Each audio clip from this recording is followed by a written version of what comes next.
it's time for us to head into match 1, game 1. We'll have RRQ versus TODAK. It's finally time, Contra. It is finally time. The main event. Teams will fight with their lives. They will fight for their lives. RRQ against TODAK. Indonesia against Malaysia. There's no better way to start off this upper bracket. Well, speaking of that, of course, we know that there is a huge tension between the two countries. They've been arguing who has the best MLBB players. Well, both sides, of course, supporting their own home country as well. Now it's time for them to prove a point. Lemon over top side here, slowly taking out all these minions as we see a little bit of that sort of movement hitting in towards the jungle, and it will be a 1 versus 2, forcing the flicker away from Lemon. Yeah, that is the start that TODAK wants. You want to win the macro game, you need to make sure that RRQ have no utility, have no talents to work with. And now Liam comes in with the arrival, the engage, the bouncing ball to stop Nernas in his tracks, but no kills for RRQ just yet. TODAK, they hold on. Wow, Rejuvenate being used up as well, but here comes Jago joining into the picture as well. Chico for the flicker! That's a big first blood hitting into the hands of TODAK as we see instant response coming for RRQ as well. Blow for blow, Nernas arriving to the scene, but instead he's getting chased out by Jago. Is there hitting Jago? And there we go! Another kill heading towards the back of Jago. There was no way that Baxia could have escaped. Jago was on the way to level 4. You have the falling star to follow up regardless, but TODAK, absolutely amazing response to get that counter kill. Chico, we talk about keeping an eye on this Hellcat. That first blood was something that Lemon did not expect to happen at all. Wow, the arrival. And every single spell was being used up in that sort of skirmish. But now, look at Liam as well as Jago pushing over the top side as well as the jungle as well. Trying to actually steal a couple of these camps, but Nernas is safeguarding some of all these camps by himself. So, of course, you don't really want to fully commit to his Baxia. And now Chiku gets a little bit of that upper hand as we see Turtle of course being slain. But oh, Liam, there we go! Liam, not gonna survive that, but the Tyrant's Rage almost kills off Nernas. Valiant attempt, great attempt in fact. The fact that the Chiku got the first spike burst on top of Liam, bringing him down to less than half health, that was why they were able to kill him off. But if any other case, I think Liam would have survived that, no problem. But now Chiku is going to get scary. 2-1-1. This early lead is going to benefit Hellcat so much, especially when they're dealing with carry. The gold grab doesn't show much difference just yet, but a little lead might be all our TODAK need. And now Jago goes for the engage. Not able to steal the buff away, but the rest of RRQ are going to collapse in Nernas. They call out with the tortoise poisons, not able to escape, but the re-engage from Miwan. The Hurricane that splits Liam for the rest of his team. Lemon is there, jumps right in, gets stunned by Baxia. Here comes the night, the light has been turned off. Chico right in, and TODAK find 2. Wow, the huge invade started off right there as we saw Liam getting pummeled out, and there was nowhere that Kufa could have escaped. And now even Lemon faltered for the second time coming. TODAK here staying real strong, and you know what? The 6th member of the team are definitely the crowd. Yeah, and the crowd is going absolutely wild, and for a very obvious reason. Hurricane dance for E1. Liam again isolated from his team. They do lose the Dyro, but to what avail? Here comes back up from Lemon, but Chico with the spike. Jago to go in with the ultimate. The falling star Moon not connecting on the Chico. He gets out, but Jago can he get anything in return? Moon zoning out this Esmeralda. TODAK to get out. Liam here trying to re-engage as well. Here comes the knockout over onto Chico. They will take down the Hellcat and shut him off. Now Jago re-engaging and stealing some camps away. They're trying to push it all the way through and hoping for a dive. Well, Sin has managed to secure 1 turret for the side of RRQ. Look at Esquire though. He's going to be diving all the way to the back, and this clear-off is causing a lot of mayhem. The setup for the 1-3-1 Nernas though, not in a good spot. Baxia tanky, but might not be tanky enough. He's trying to walk it off, but Kufra with the time defense, he actually gets out! Nernas will survive that 4-man gank, but Turtle goes over to RRQ. Filthy escape as we see Nernas slowly backing away, and everyone thought that he would be able to actually fall right there, but he was pretty calm. He calculated every single dot of damage in that sort of sense. Now, look at the itemization. Everyone's still trying to work their way up towards their core items up. And of course, That's gonna be the first item coming out for the side of Carrie, and she's aiming for that Demon Hunter sword much later on. But we'll get TODAK here.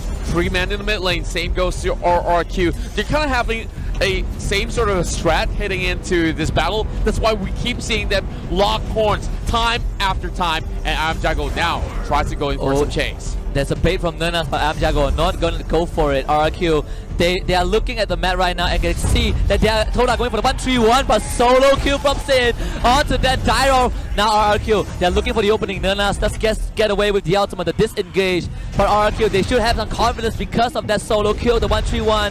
TODAK's specialty being exposed to a loophole. Well, speaking of all these loopholes, definitely there's going to be a little leakage over the top side here.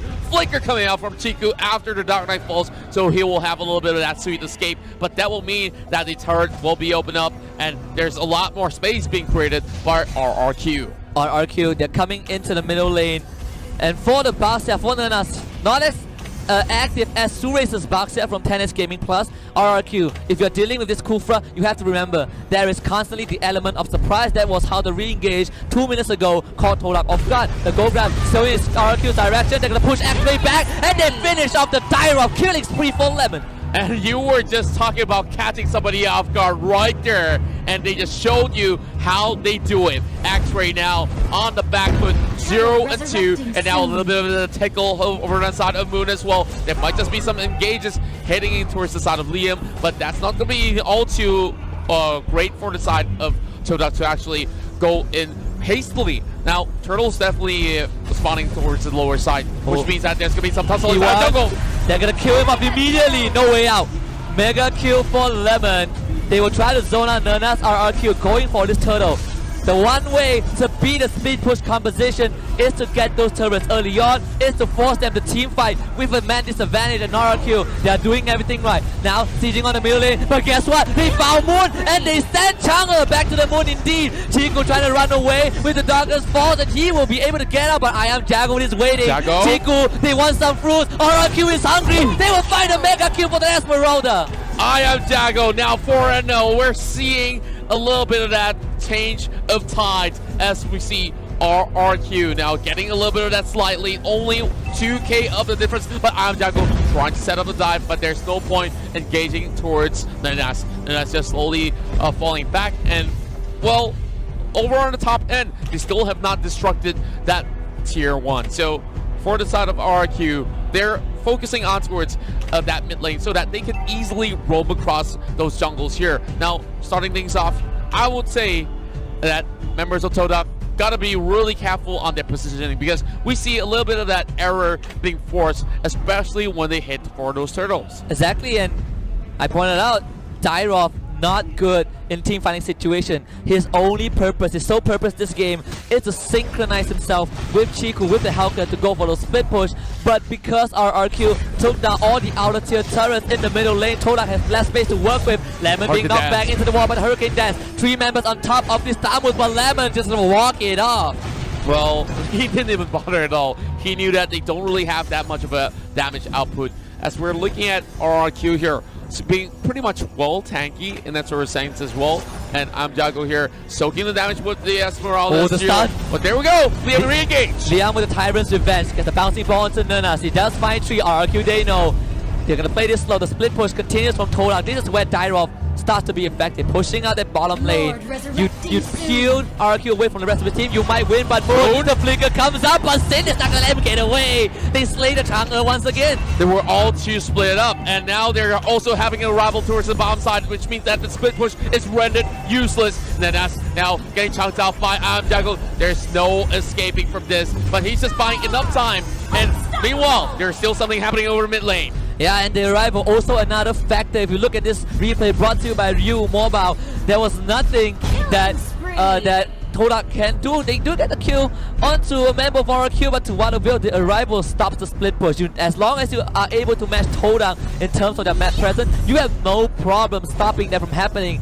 And X-Ray, he cannot fight. He's not ready to fight anytime just yet. Less than 10 minutes, RRQ. Size on the Lord. The Lord's going to go over to the Indonesian squad. Certainly agree with that. And with this sort of Lord takedown here, RRQ is set to close out the game. But Lord number one, not really all too effective if you really want to commit all 5 members to actually defend the base. It's still relatively possible for TODAK to actually hold on for dear life. But now with that sort of goal extension, about 8k in total, I'm not too sure. TODAK needs to find a way to actually come back. And first of all, they really need to focus onto at least a single target in that sort of sense. Yes, they do have some tanky units, but X-Ray, like you said, is not ready to actually head into skirmish. He can only do 1v1s. In that sort of scenario, then are they even supposed to split right now? Because every one of these members of RRQ are slowly finding a way to break open the base. RRQ will knock on TODAK's door, and TODAK will go with engage E1 with the Hurricane Dash, but they immediately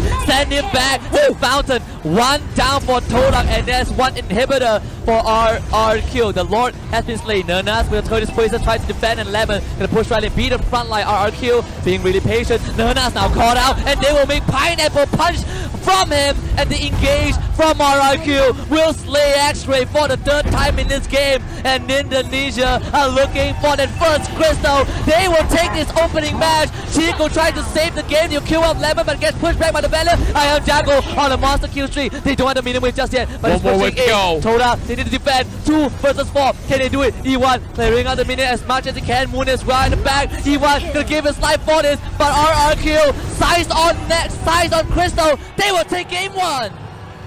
Decisive game.